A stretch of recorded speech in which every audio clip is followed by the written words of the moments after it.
Bloodmarked by Tracy Deonn for every black girl who was the first. Prologue with the spirits of my ancestors. 24 hours ago, I pulled Excalibur from its stone. Now, I am paying the price. The ancient blade shattered me. Who I was. Who I could be. Who I'd never be again. I became shards of myself. The Brianna Matthews who held Excalibur had been broken apart and forged into something new. Something new. Something powerful. That's how William described me. Last night, as I'd raised Excalibur high, two spirits were pounding inside me like dual drums, Vera, my ancestral foremother, and Arthur Pendragon himself. Even though they'd lived centuries apart, they'd each used magic to lock power to their bloodlines, and to me. Vera, with a plea to her ancestors. Arthur, with a spell for his knights. When the battle was done and I'd newly fallen into bed, I thought they'd both faded.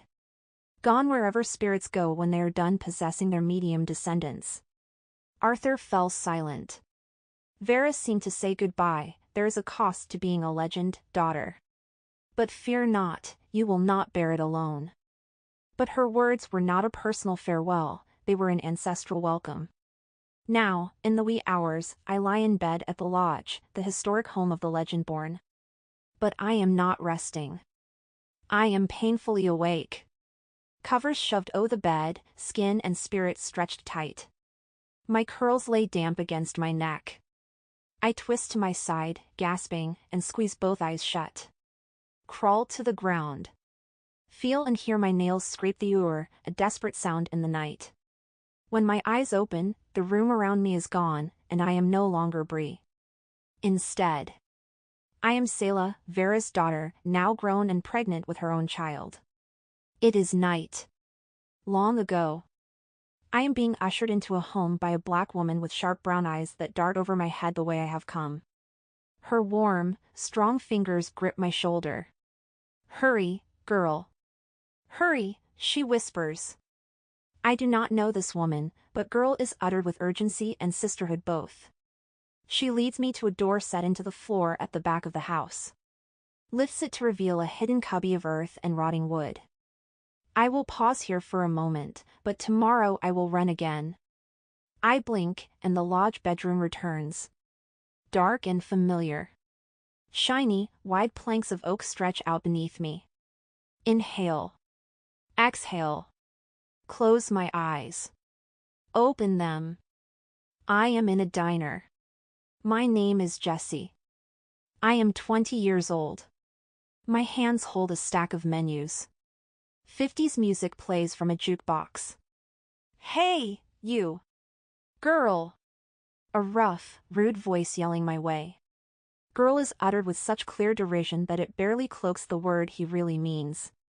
That slur is written all over his face.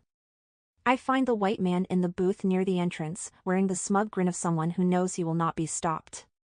Service, please, he sneers, voice sarcastic. A jeer and a lure. Daring me to talk back. A flare of anger, the furnace of root in my chest lit and growing, but a smile on my face as I walk toward him through the restaurant.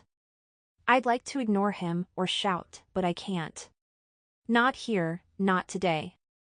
But somewhere, someday. As I pass by another booth, a white woman in a black and silver dress whips around. Her hand shoots out, fingers gripping my elbow. Her deep amber eyes narrow, and sparks of suspicion dance across my face. A tendril of spice smoke hits my nose, like a match just lit, ready to grow. All at once, I know who she is. She is one of them. The Order magicians my mother warned me about as a child. Don't let those Order Merlins catch you. Don't let one get you alone. If you see their blue aims, run. Heart racing, I swallow the furnace. Douse it. Hide it away. Ma'am? My voice is clear and steady. The Merlin woman looks me over. Doubt flickers across her face. A beat passes. Can she hear my heart? My fear? Finally, she says, never mind. My apologies. Her fingers loosen, then drop, and she turns back to her meal. The scent of her magic fades, a weapon, sheathed. I sigh with the escape. The close call. It's not just the man who deserves my rage. One day, I hope to face the Merlins, too. Not here, not today. But somewhere, someday. When I return to the room in the lodge this time, breathe once more, my sweaty palms have stained the hardwood oars. Inhale. Exhale. Eyes close. Eyes open. My name is Leanne. I am 15. I am walking past a park at sunset with a friend. We are giggling. Silly. In the darkness, faint and yards away, a creature. A near translucent glowing hound in the park, and a figure surrounding it casting weapons made of light. The figure moves faster than they should be able to. Ozone fills my nose. The smell of honey, burning. I freeze. Draw a silent breath. Become a stone, just like my mother taught me. My friend stops, her brown eyes confused and laughing. Leanne, what? I don't hear her speak. All I hear is the mantra I inherited from my mother. Her voice is hushed and furious in my ears, never let a Merlin NDU. If you see one, run. You hear me? Run. I slip off my shoes, down to my stockings. Quieter that way. Mumble an excuse to my friend. And I run. I am on back and forward, writhing between time and space. Selah. Mary. Regina. Corinne. Emmeline. Jessie. Leanne. I even see a glimpse of my mother, Faye. 8 visions. 8 sets of memories that aren't mine. 8 bodies that I inhabit, sucked down into lives I've never lived. All running. Every daughter of the line of Vera in the last 200 years has run from the order. Every mother has passed on the warning. And here I am inside its home. Eventually, I slide into a shadowed space with no walls. In front of me, a pair of naked brown feet surrounded by aims. Daughter of daughters. I push to standing to see Vera. She is much as she'd been before, a woman in an empty, dark world. Blood and aim swirl around her deep brown arms, hair stretching up and wide like it is reaching for the universe. Where? This is the plane between life and death. The plane between. I look around at the darkness and feel the weighting of it and the completion, too. Like smoke, ready to become matter or dissipate. Sound, ready to be heard or silenced. This is an almost and already place. You. You brought me here before, I pant. When I pulled the sword. She nods once. I speak around the tears, through the memories that ache in my chest. All of those lives. All of the running you had to see, because you need to understand who you are. Who I am. You are the point of our arrow. Her voice grows louder with every word. The tip of our spear. The bow of our ship. The R of our long simmering heat. You are the living embodiment of our resistance. The revelation after centuries of hiding. The pain-welded blade. Wound turned weapon. I know, I say. I know.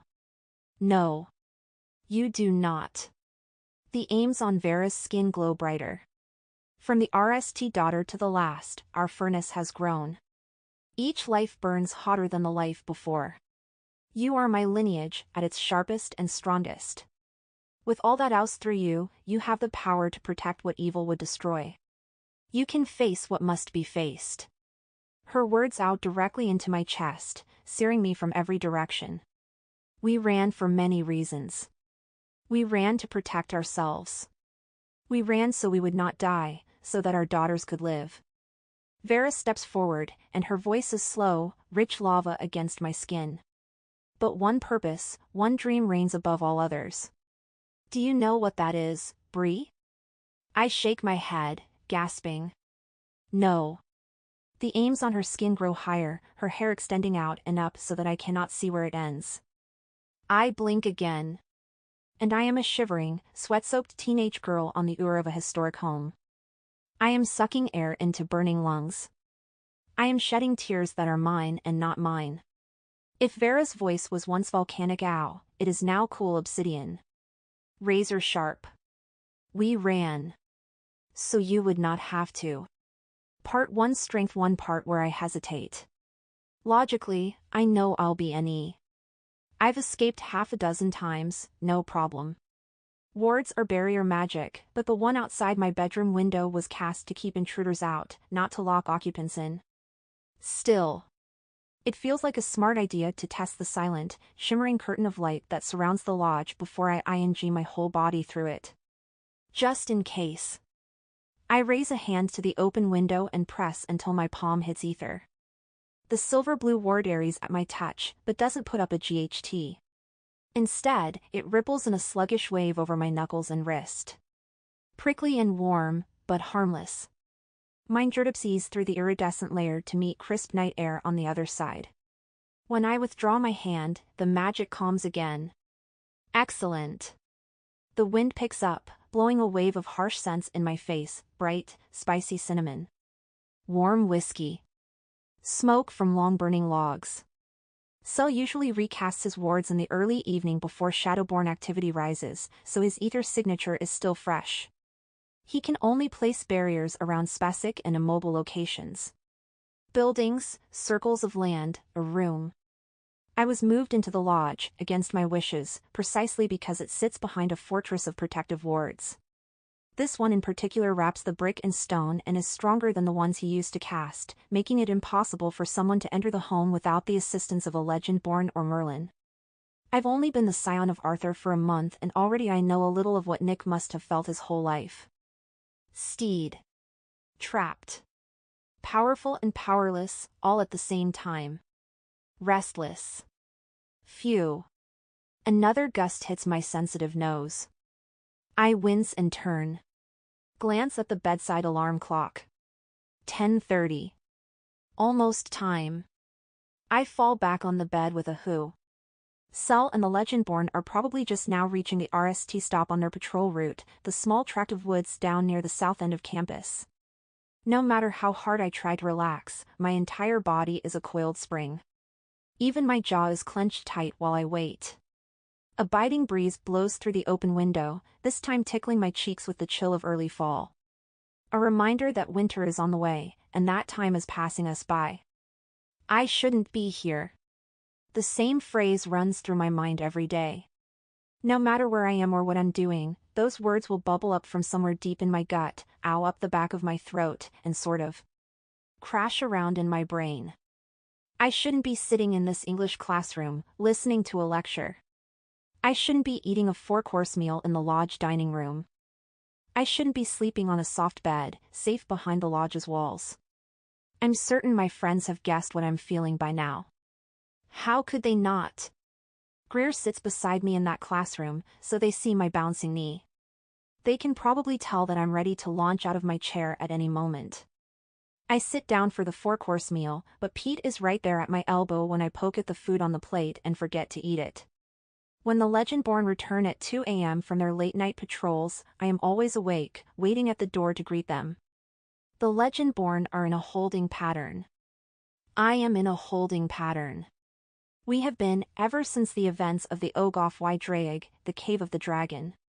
Ever since we, faced murder and betrayal and ever since bitter truths were revealed. Ever since Nick was taken from my side as I slept, abducted by Isaac Sorensen, the powerful Kingsmage bound to Nick's own father. No one has heard from or seen the three of them since. Frustration lives in my stomach like a piece of coal these days, and just thinking about Nick's capture stokes it into a painful aim, bright and familiar. A month ago, deep under Carolina's campus, the spirit of King Arthur Pendragon awakened into the world, and within me, his true descendant. His awakening signaled that Camlin, the ancient war between the Legendborn and Shadowborn forces, was coming once again. And the very next day the regents, the current leadership of the Order of the Round Table, instructed us to do nothing. We are to attend classes, take tests, even go to parties if we're invited. We can't afford to draw attention to the chapter, or to me, while the region's intelligence agents gather intel about our enemies and about Nick's capture by a well-known loyal servant. Until further notice, the Legend-born have been ordered to sit tight and stay here. For us, here is weeks of holding our collective breath while on the brink of war. But for me, here is sitting alone inside my room in the lodge while the Legend-born are out hunting our enemies. My father already knew the order as an old academic student group. Knew Nick had invited me to join. But after he found out about my sudden move to their O-campus housing, he demanded an explanation. It took the dean of students, my best friend Alice, and my former therapist, Patricia, to convince him the lodge was legitimate and safe. I couldn't tell him the whole truth, but I told him there was nowhere more secure. That's not a lie, it's just that. I shouldn't be here. I don't want to be here. So recently. I have decided I won't be here. At least for a few hours at a time. Another glance at the clock. 10:40 V now. That should do it. As I climb up on the sill, I have to chuckle. Even with Arthur's strength, I never would have considered jumping out of a 2-story window if I hadn't experienced Cell do it from 3, with me on his back. Thank you for the inspiration, Kingsmidge, I murmur with a grin as I balance on the narrow strip of wood. The difference between a jump and a fall? A decisive, hard push the lodge's stone exterior. 1. I inhale. 2. I grit my teeth. 3. I jump. When I land, I hear my trainer Jillian's voice telling me to take the impact intentionally, bending my knees rather than locking them. Back when Gil was RST training me, before I inherited Arthur's preternatural strength, my legs couldn't have absorbed even a half-story of shock. A jump like this would have sent all that force from the ground straight up my ankles into my knees and hips. Now, Arthur's strength keeps me from breaking something, but it does nothing for my balance. When I stand, I wobble a bit but manage to remain upright. Progress. I'm only one step away from the building before a voice stops me. He's going to catch you one of these nights, you know. I twist back to see a gear emerge from the shadows.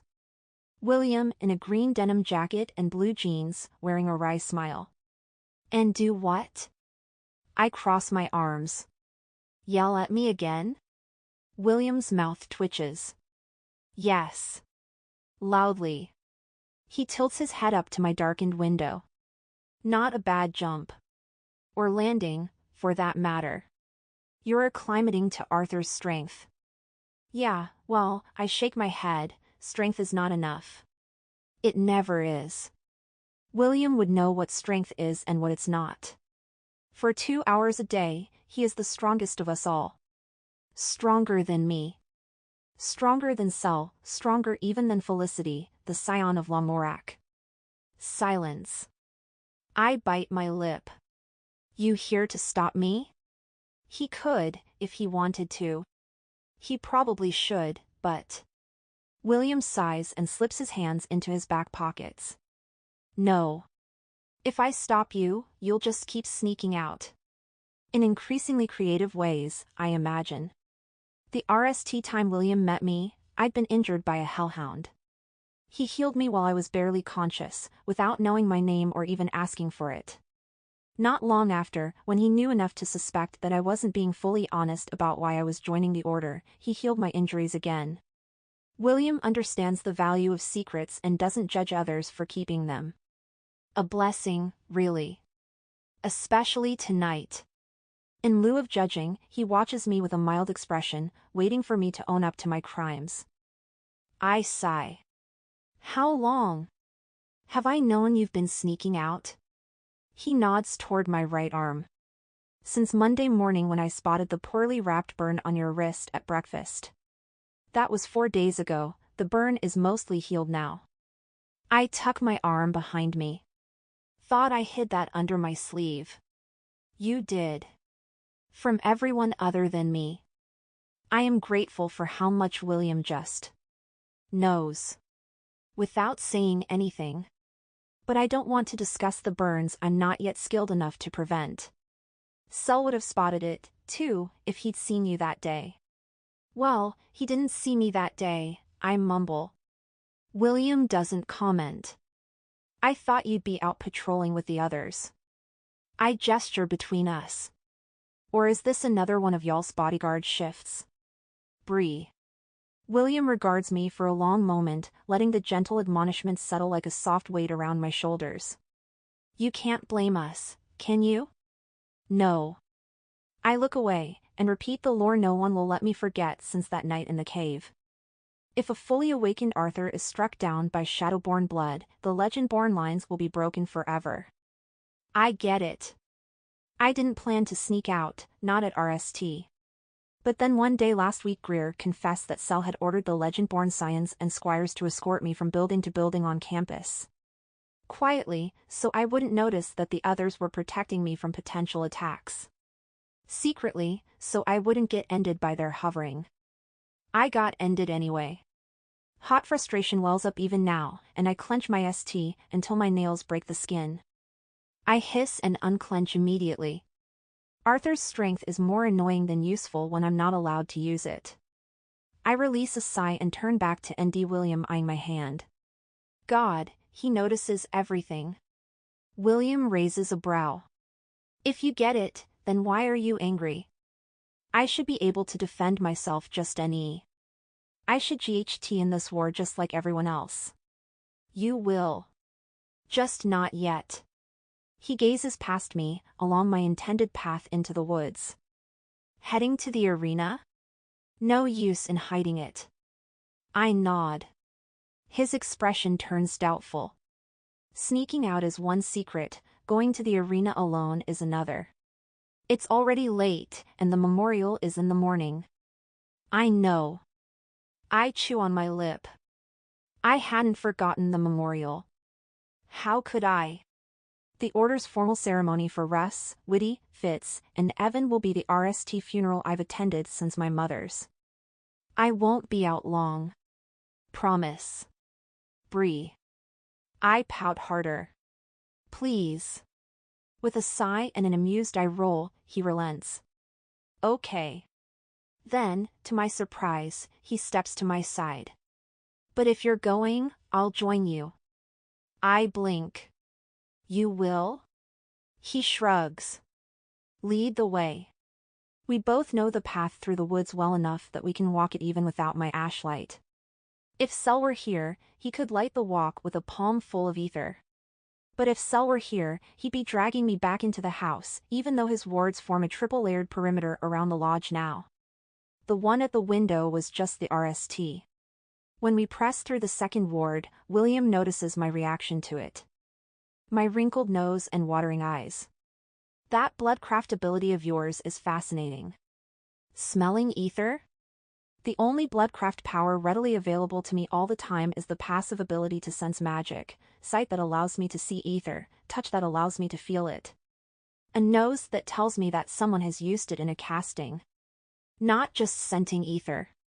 The Legendborn can tell when there's ether around and if it's been weaponized, but you can discern between individual casters, their moods. He shakes his head in wonder. Vera's bloodcraft spell was designed, RST and foremost, to help her descendants sense nearby ether users who might hunt us, Merlins, in particular. I'm curious. He points back at the ward we passed. What did you pick up just then? I take another breath. It burns a bit, so Cell was angry when he cast it. He chuckles. Pauses. Turns my response over in his analytical, medical mind. You sound congested. Are you allergic? I consider it. No. More like when someone walks by with really strong cologne. William ducks beneath a branch. Cell does leave an impression. I groan. Even when he's not around. The wards, the Legendborn bodyguards, the demands. It's suffocating. William laughs then, gray eyes sparkling. What? I ask. He smiles softly. You sound like Nicholas. For the second time tonight, pain strikes me from within. Worse now, because I'd shoved it away earlier. The deep ache of losing Nick is not the obliterative wave of grief I still feel when I think of my mother, but something sharper. This grief slips between my ribs like a scalpel. A thing I gasp against but can't prevent. The trees blur. My eyes sting. I stop walking. Nick was right beside me when he was taken. He just lost his title and been betrayed by his father, and yet he chose to stay with me while I recovered in his bed. Sometimes, I think I remember the heat of his breath against my collarbone, the reassuring weight of his arm across my middle. Words, whispered into my shoulder, you and me, Bree. William steps in my line of sight. His voice is low, to soothe. We don't have any reason to believe his father would harm him. I blink away the prick of tears. Harm will find him. At this rate, well before we do. William chooses his words carefully. It's been 240 years since a scion of Arthur was last called.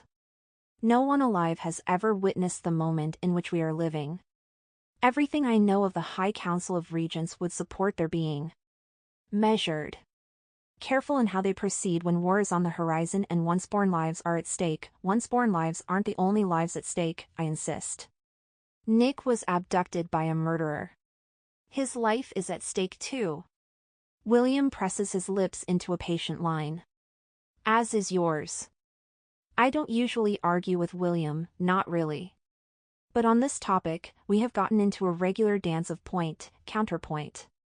Except that anyone who knows about the order still believes that Nick is the scion of Arthur. I take a deep breath. And his father and Isaac have him out there on the run with some unknown number of Shadowborn still hellbent on killing him.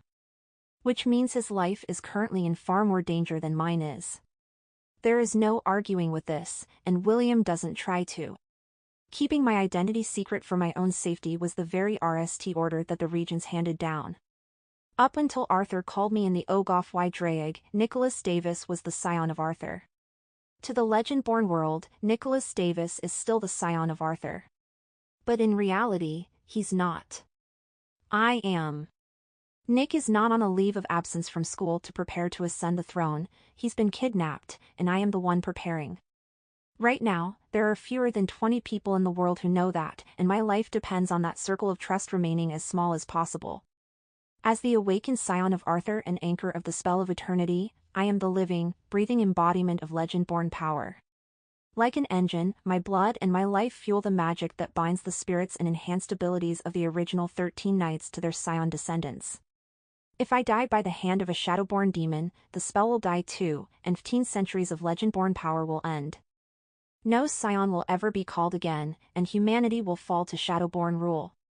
Demons will be free to feed on human emotions, stoke chaos and connect, and attack indiscriminately and without recourse. So, no pressure or anything. William sighs. You will have more say, in everything, after the rite. I roll my eyes. The rite where I pull the sword from the stone again. This time for an audience? William frowns. Pulling the sword in battle was spontaneous and necessary, it also wasn't just me, I think. It was Vera, Arthur, me. All together. OT one hand, but three. You must formally and intentionally claim your title before the regents to initiate the transfer of power, make it official. Especially in wartime. I snort. The only time that Arthur calls his scion is wartime, William. War against known enemies, perhaps. If that ritual mimic, if RHA, William's sentence ends abruptly. He inhales before trying again, as if he has to force his mouth around the name of the demon who murdered and mimicked Evan Cooper so perfectly that he fooled the entire chapter. If Raz was telling the truth, there could be other imposters on this very campus. Even if Raz was lying, we still can't risk drawing undue attention to you or to Nick's absence. Not with gates opening every night and Camlin on the horizon. Our forces are incomplete. It's true. A completed round table is made up of 26 legend-born members, 13 scion descendants each with a bonded squire to GHT alongside them. The table gained me when Arthur called, but Raz murdered 4, Fitz. Evan. Russ. Witty. Their names are written in William's eyes. Lost table members, lost warriors, lost friends. When Fitz died, his younger brother was called by Sir Bors to replace him immediately. But Evan, Russ, and Whitty were chosen squires, and the Scions have been slow to select replacements. Not that they have many options. After word got out that Whitty was killed by a demon in battle mere hours after becoming William's squire, most of the pages who competed to become squires in this year's tournament withdrew their names from consideration. And then there's Nick and me. Nick may not be the scion of Arthur any longer, but he is the scion of Lancelot. As scions, order law dictates that we will need to choose our own squires. Merlin dispelled the original round table for 26, our peak power requires 26, and we are VE members short. War is coming, and we aren't ready. The regents will hand you a kingdom in grave circumstances, Bree. But they will not deliver you an inner circle that you cannot trust. I, for one, am glad of this. William's brow pinches in a rare show of pain. We have had too many losses to not proceed with caution and with oath allies at our side. My hand NDS his forearm in the dark and squeezes it before we keep walking. I gnaw at my lip. Speaking of oaths, Sel would have alerted us if his oath indicated that Nick was in danger, Williams says evenly. Nick is a valuable chip. Lord Davis will want to make the right play. Still can't believe Merlin didn't design that oath with some sort of tracking spell or something. What's the use of a bodyguard knowing their charge is in danger if they don't know where they are? In the old days, Kingsmages never left their charge's sides. William raises a brow. Modern times have made that challenging. The empty arena is near silent when we arrive, the night air too cold for wildlife and insects. Our footsteps echo as we descend the stairs carved into the cliffside. The cloying, sour-sweet smell of dying leaves and damp wood beckons from below. The night of the RST trial, I'd walked down these same steps with my eyes cloaked by Sel's mesmer and Nick guiding me. As I walk down now, I can almost feel his hands, large and warm on my shoulders. Almost hear his voice, a low, amused laugh from a forgotten memory. Steady, B, steady. See, the problem is that if you fall, the code of chivalry says I have no choice but to dive after you. You still wear his necklace? William's voice jolts me from the memory. We've reached the bottom of the stairs and he's behind me, peering down at where my thumb is rubbing the Pendragon coin hanging from the chain at my chest.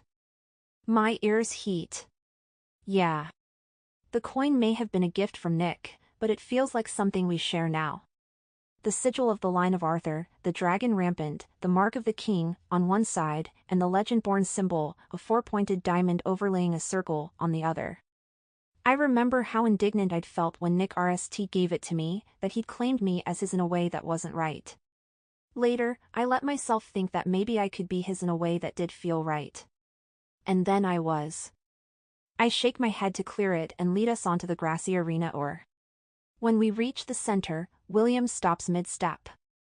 Sel's last ward follows the tree line. I've checked. I jerk my chin to the other side of the open ELD. Sel's third and outermost ward starts a few feet from the ditch where I'd once hidden with Sydney, a page, during the tournament. From there, it stretches in a wide curve to make a massive circle of Battle Park with the lodge at the center. William nods, saddest. All right. Show me what you've got, newbie. I know what he's doing. Teasingly reminding me that even though I, not Arthur, succeeded in the combat trial using my own hard-earned skills, the other scions are still years ahead of me when it comes to knowing how to GHT with ether. They'd started preparing for the possibility of inheriting their knight's ether abilities when they were 6 years old. Began training with rubber and wooden practice versions of their knight's preferred weapons at 7. I'm 16, 10 years behind everyone else and just getting started. William is reminding me, I think, to be kind to myself. To remember that even as adept as he is human, like me. And humans must learn to wield ether, one step at a time. Mediums can't control the dead. Even if I could contact Arthur at will, I can't, and won't, rely on possession to wield his power. If I am to lead, I have to be able to access and control ether on my own, like the others do. My own breath is loud and raspy in my ears. My heart kicks at my rib once, twice. I close my eyes. Try to slow it down. Take another breath. Open my palms to the sky. Ether is all around you. William's voice is soft in my ears. Already at your fingertips. Ether is all around me. It's already here. A whisper. That's all you need. I grin. Cell doesn't whisper for power, he pulls. William snorts. A model you don't have to follow, not here. I breathe deep and reach without reaching until warm air ether begins to dance along my skin. Then, I open my eyes and call for that ether. Invite it to transform from its invisible gaseous state to the energy I can see and manipulate, and blue reignites around my hands and arms. Good, William murmurs, calling ether to Mage Aim is the RST hurdle. Now, forge it. The Mage Aim grows hotter. I hiss but hold steady and imagine the whirling wisps falling into the solid mass of Excalibur. I craft Arthur's hilt in my mind and push the aims into my image. I visualize a swirling storm of ether collapsing into the length of Arthur's blade, then layering over and over itself until thin sheets of magic become a sharp-edged weapon. But my will isn't enough to cool the Mage Aim into a solid. My images don't work. There is only burning. Instead of concentrating into solid mass, my aims roar higher. The any hair on my forearm singes, there's a charred smell in my nose. Come on, I mutter. William steps forward. Bree, stop. We'll try again. No. I need to try again now. While the aims are here. The blade is a long sword. Thick and silver, a blood groove down the middle.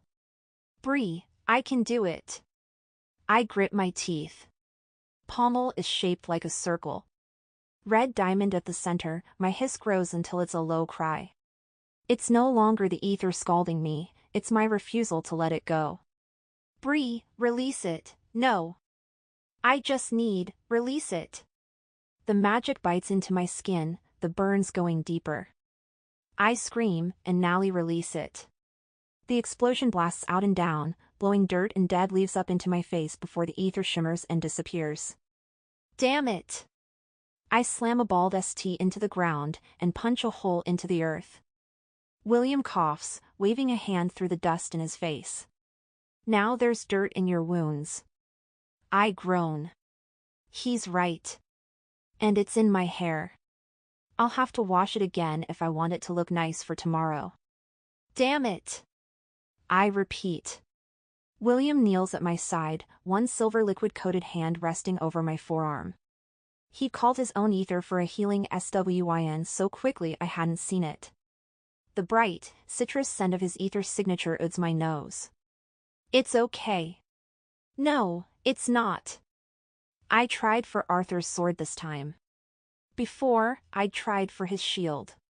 God, even just a plain gauntlet, William. I can't forge any of Arthur's armor, much less make something solid enough to do damage. William takes my right arm in his gentle fingers and tuts. The burns sting like hell, even more so now with little bits of soil clinging to the raw and shiny red streaks. Forging ether into solid matter was overwhelming to me, too, even after all that I'd studied. I don't have a decade to study. I shout. Used to Cell's outbursts, far angrier and louder than mine, William doesn't inch or even look up, just continues. Even after all that I'd studied, it took long hours to visualize and forge Gawain's daggers. I visited the replicas in storage often to memorize their weights, feel their hilts in my hand. You must know the weapon to forge it. You need more time with Excalibur, I think. It is unique in our world, remember. An ether weapon made stronger by each scion of Arthur who wields it, changing with each hand that holds it. William's SWINS are a literal balm. Calming, soothing. Your castings don't burn at all. You cool ether down from that, I gesture in the air with my left hand, to this. I point to my wrist, wrapped in shining silver blue UID. The ether I call is nowhere near as hot as yours to begin with. And I certainly don't call it in the amounts you do. I frown. What does that mean? It means what we already know. That you are unusual. A new type of power, or rather, a new combination of powers. The invisible energy we call ether is a mutable ambient element manipulated by will, but that manipulation is somewhat deemed by the user. Scions and squires are limited by their knights' inheritances. I can cast Gawain's SWINS and I can forge armor, not the exact 6th century variety, no plates back then, but it must be a variation that works for Gawain's gifts. The only weapon we can cast is our knight's chosen weapon. With their demon heritage, Merlins can cast anything they wish, a STA, a hound, a protective barrier. You yourself have wielded ether in its Mage Aim state to burn demons in battle, something the Legendborn cannot do. He pauses. What about your bloodcraft abilities? Can you call the eth, root, you create from within, then forge it into solid matter? I shake my head. My blood-crafted root doesn't work like that. It's defensive, not ensive. What the Legendborn have named ether, root crafters refer to as root. Instead of forging weapons, typical root crafters commune with ancestors to request access to ambient root, and there doesn't seem to be a limit with how they use it after that, from healing to memory walking. But Vera's bloodcraft spell takes it one step further. In the cave, red root aims ignited within me and owed from my body, down my arms and hands. I breathed crimson re that scorched Isles and burned through their demon ash, but only after they'd attacked me. RST William hums thoughtfully and switches his ether-drenched fingers to my left arm. The stinging burns on my right have already faded to a horrible itch. What you did in the Ogoth. That was far more powerful than any Legendborn weapon casting could ever be. You didn't need a weapon, you were the weapon. William's words remind me of Vera's. You are my lineage, at its sharpest and strongest. I breathe through the memory of her voice, every syllable its own type of cut. All that power, Arthur's ether armor, Vera's bloodcraft root, was out of my control. Just like now. I face him again, voice rarer. And I need to get control before the regions ND out. I don't have it. Why? You are the awakened crown scion of Arthur. Control over his ether abilities, or lack thereof, doesn't change that. You can claim the title with the right, even be coronated, without forging a single plate of ether armor. You pulled the sword. He ashes a grin. You are his heir, burned forearms or not. But if I'm going to lead the search for Nick, I need to earn the Regent's and other scions' respect. I need to be as good at this as Nick would have been. Well, William says, sympathetic. My diagnosis? It's only a matter of time with Arthur's abilities. And until then, at least you know how your bloodcraft works. I SCO and kick at the ground. Not as well as I'd like. I ran from my bloodcraft at RST, even if I didn't fully realize that's what it was, because I didn't want to deal with my mother's death. If I had just faced things head-on, I would have had access to root months ago. William watches me. Is that what you're doing now? Facing your challenges head-on? I think about it for a moment, and Vera's last words return once more. Hot and sharp and direct. We ran so you would not have to. Then my mother's, from the hidden memories she'd left behind. When the time comes, if it comes, don't be scared. Fight. My mother hadn't known half as much about our bloodcraft powers as I do, and she used them to do what was right anyway. To save people. Yes, I tell him. No more running. What the hell are you two doing? Selwyn's voice cracks across the arena, a whip of sound that lashes us both. I groan and look up. William sighs and shakes his head. Sel is a tall, dark shape at the top of the CLI. Too far to make out his facial expression, but I don't need sight to sense his anger. Even from FTY feet away, his gaze scorches my cheek. He steps over the edge. His coat lifts in the air behind him, a dark shadow uttering against stone. As soon as he lands, he's moving, and at my side in a furious blur. This close, his eyes are a harsh bright gold. He looks like he's just come back from hunting, ushed cheeks, wind-whipped raven-black hair, smudges of dirt on his dark duster, and his ether signature billowing in a cloud around him, fresh and burning. Whiskey, set ablaze. Explain yourselves. Sel bellows, staring down at William. William releases another, heavier sigh and continues his work. Hello, Selwyn. Back from the hunt already? The campus is clear, Sel snaps. Imagine my alarm when I arrived home and you were both missing. I will give you 2 minutes, no, 1 minute to explain yourselves before I drag BR. Sel's glare lands on my arm in William's hands. He must be beyond furious for his situational awareness to be so delayed. In the span of a breath, the Merlin takes in the healing ether wrapping my arm from elbow to wrist. His nostrils are, scenting the lingering ozone in the air. You have burned yourself. He looks up, and his gaze hardens on mine. Again. It's the RST time he's looked me in the eye since he arrived. The RST time we've seen each other in a week. The RST words he's said to me after days of silence. And here we are having the same GHT that drove us apart. I bite my lip so I don't scream at him. I told you I can't just sit in my room while you're all out hunting and guiding. You should be back in the lodge, he snarls. Behind 3 layers of wards, Brianna. He points at my wounds. Is this not evidence enough of that? Shame and embarrassment in my cheeks. And on top of those, I feel the sting of Selwyn using my full name to chastise me. Once I can control Arthur's ether, I won't need the wards. And you can't give me orders forever, Kingsmidge. He levels a stony glare at me. I will give you orders right up until you take the right of kings, and stop not a moment before. This time I do scream, a wordless, frustrated sound behind clenched teeth. What about everyone else? Sel lifts a dark brow. Be specific. I push to my feet, but William tugs me right back down. It's not yet midnight, I could break his grip with Arthur's strength, but it's William. He may not get in the middle of our GHT, but he is a healer through and through, he'll never let me walk away with fresh wounds. You ordered the others to follow me on campus. Sel's mouth thins.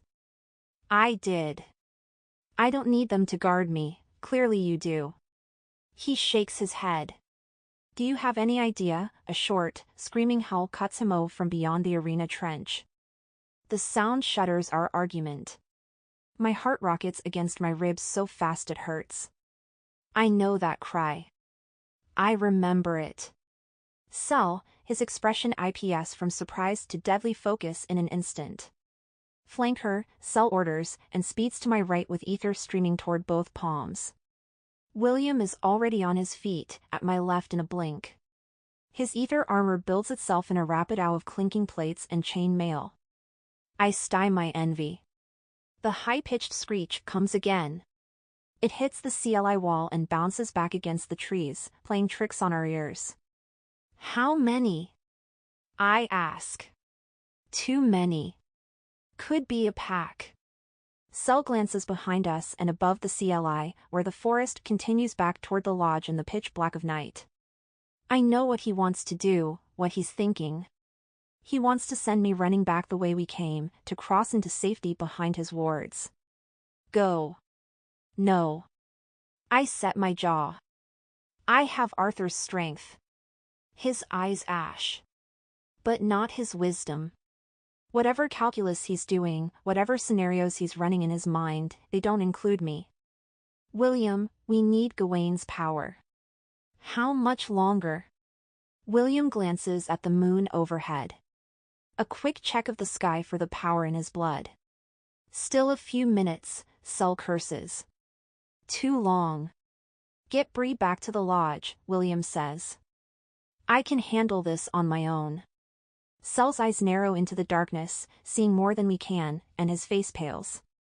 No, William, you can't. Selwyn. Insult ashes across William's face. I said I can handle it. Stop being, oh no. I nowly see what has found us in the woods. William follows my pointing finger and blanches. Dear God. A dozen enormous, armored, fully corporeal hellfoxes emerge from the trees. These monsters may be lesser demon Isles, but they are as tall as trucks. The line of them stretches 30 feet across in either direction. Green, smoky ether rises from their bodies, pluming upward into a dozen clouds with every swish of their scaled tails. William rotates his wrists once, a sharp snap up, and two shining gauntlets appear on his forearms. That's not a pack. No. Cell grits his teeth. It's a legion. By now he's gathered enough ether to create a swirling cloud around our ankles, cool to the touch and perfectly in his control, but I don't know if it's enough. Cell and I were barely able to GHT3 together, and they were half the size of these and partially corporeal. I've never seen this many fully corporeal Shadowborn at one time. How much ether have they been able to consume to become dense enough that once-borns could see them? The foxes snap at Cell's ward. But their heads against it. Testing it. Ripples of ether appear on impact, fanning out in abrupt, bright circles in the air. The ward will hold them, won't it? I ask. As if in answer, the fox directly across from us steps back and crouches low. It opens its jaw wide in an ear-splitting call, and the ether of Cell's ward begins to out into its mouth in a stream of silver smoke. Oh, Cell is cut by another scream and another, until all 12 foxes begin calling a section of his casting into their bodies. And his ward thins before our eyes. 2, in place. Only his eyes dart up and down his diminishing ward, taking in the 12 whirlpools emptying into the foxes' mouths. I can't tell if he's thinking or freaking out. God, I hope it's not the latter. I don't want to see Cell freaking out. This is the double-edged sword of using ether to GHT powerful Shadowborn. It can be wielded as a weapon. Or our enemies can consume it to grow stronger. Sometimes in the same battle. William tenses beside me. A Gawain dagger now rests in each of his STS. We could alert the others. Cell blinks back into action, shaking his head. No time. I step forward, and the motion catches the attention of the largest fox. Its mouth snaps shut, and it lowers its head to level a dark green gaze directly at me. The foxes on either side of it turn too, shing me with stares. They know who Bree is, Cell snarls. They're here for her. He barks orders without taking his eyes off the Legion. Get her back up the CLI to the lodge. If they get past me, head to the basement and open the Wall of Ages. Seal the wall behind you, escape through the tunnels. He sheds his duster to reveal the t-shirt below, freeing his arms and upper body for battle. I'll hold them. How? I shout. They're eating the ward. They'll eat your weapon, too. His gaze darkens. They'll have to catch it RST. Cell strides toward the foxes, growing his hurricane. The wind whistles and picks up speed, then settles into the shape he wants, a single long, silver ether chain that keeps growing, link by link, on the ground. On one end, a heavy, round weight the size of a softball materializes, on the other, a handle attached to a wicked-looking arced blade. I immediately recognized the weapon from training sessions in the arena, staged with Cell's own ether beasts. It's a chain scythe. A weapon to ensnare, pull close, and slice an enemy clean through. Cell grasps the sickle in his left hand and, with a grunt, yanks the heavy ball weight on the other end of the chain up into the air. The muscles in his back and arms X as he pulls the airborne weight into a wide overhead spin. By the second rotation, the ball is moving so fast it's a silver, whistling blur against the darkness. The fox's screeching grows louder. 2 warm palms pull my face away from the sight. I twist, gasping, to face William. His eyes bore into mine, now glowing the deep, pulsing green of Gawain. He yells over the noise. If he has to protect you, he won't protect himself. But, we need to run, Bree. I gulp and nod. Okay. We run. But it's too late. We only make it a few strides toward the stone stairs on the Clyside before William shouts in alarm. A large shadow streaks down the CLI, a black bullet in the shape of a man, and aims right toward me. Without stopping or slowing, the shadow bends at the last second and upends me over their shoulder in a single, gut-swooping motion. The world twists upside down. Breath leaves me in a painful wheeze. They pivot in a blink, locking me in place with an arm across my thighs, and run back the way they came before William can react. I'm already dizzy, but panic sends my mind spinning. My head bounces against my captor's back with each step, breaking my thoughts into jagged pieces. A Shadowborn Legion. Fully corporeal, powerful enough to take out the underpowered Legendborn. Cell on his own at the border, outmatched. Captured.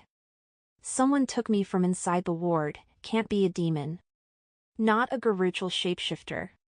A human gear attacked me, just as Cell turned away. Timed perfectly with the demon attack, too perfectly. Suddenly, the answer ashes through my mind. My mistress, Morgaine. Raz had warned me, Shadowborn and Morgaine's working together.